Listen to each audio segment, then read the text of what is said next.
Hello friends, welcome to my channel. இன்றைக்கி நம்ம என்ன பார்க்க போகிறோம்னு பார்த்தீங்கன்னா, கிருஷ்ண ஜெயந்தி ஸ்பெஷல் ஸ்வீட் தான் பார்க்க போகிறோம். அதுவும் கடலை மாவு கோவா பார்க்க போகிறோம். வாங்க எப்படி பண்ணலான்னு பார்க்கலாம். 2 கப் அளவுக்கு கடலை மாவை நல்லா சலித்து எடுத்துக்கோங்க. இப்போ அதுக்கு தேவையான சர்க்கரை பாகு பண்ணிக்கலாம். வாங்க, நம்ம எந்த கப்பில் கடலை மாவு எடுத்தோமோ அதே கப்பிலே 2 கப் அளவுக்கு வாட்டர், 1 கப் அளவுக்கு சர்க்கரையை ஆட் பண்ணி நல்லா கம்பி பதம் வர வரைக்கும் நம்ம அடுப்பில் வச்சுக்கலாம். இப்போ கொதி வந்துடுச்சு. இப்போ செக் பண்ணிங்கன்னா கரெக்டாக இருக்கும். ஸோ இப்போ இது கம்பி பதத்தில் இருக்குது. நான் எடுத்து சைடில் வச்சுக்கிறேன்.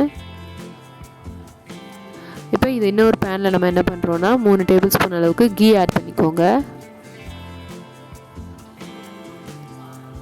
கீ நல்லா மெல்ட் ஆன உடனே கொஞ்சம் கொஞ்சமாக நம்ம சளிச்சு வச்சுருக்க கடலை மாவு இதில் ஆட் பண்ணிக்கலாம்.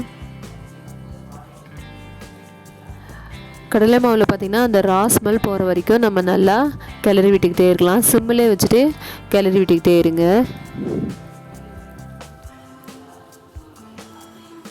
ஒரு 10 to 15 மினிட்ஸ் நல்லா கிளறி விட்டிங்கன்னா அந்த ரா ஸ்மெல் போயிடும். ஸோ அதுக்கப்புறம் என்ன பண்ணுறோன்னா 1 கப் அளவுக்கு பால் பவுடர் ஆட் பண்ணிக்கோங்க. இது நல்லா மிக்ஸ் ஆன உடனே நம்ம ரெடி பண்ணி வச்சுருக்க சர்க்கரை பாகை கொஞ்சம் கொஞ்சமாக இதில் ஆட் பண்ணிக்கோங்க.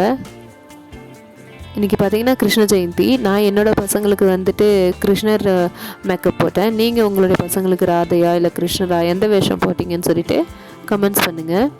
ஸோ இப்போ ரெடி ஆகிடுச்சு. பார்த்திங்கன்னா அப்படியே கிளறி விட்டுக்கிட்டே இருந்தீங்கன்னா நம்மளுக்கு நல்லா அந்த கோவாவுடைய பதத்துக்கு வந்துடும். ஸோ இப்போ இதை ஒரு பவுலில் ட்ரான்ஸ்ஃபர் பண்ணிக்கலாம். இதை ஒரு குட்டி குட்டி ரவுண்டாக எடுத்துகிட்டு ரெடி பண்ணிக்கலாம். கையில் நல்லா கீயை வந்து அப்ளை பண்ணிக்கிட்டு நம்ம குட்டி குட்டி ரவுண்டாக எடுத்து வச்சுக்கோங்க. இப்போ நான் எல்லாத்தையுமே பண்ணிட்டேன். அடுத்து பார்த்திங்கன்னா நம்ம கிரியேட் பண்ணி வச்சுருக்க பிஸ்தாவை இதில் போட்டுக்கலாம். இப்போ நம்மளது ரெடி ஆகிடுச்சு. நீங்களும் உங்கள் வீட்டில் செஞ்சு பாருங்கள். எப்படி இருக்குன்னு கமெண்ட்ஸ் பண்ணுங்கள். Thank you friends.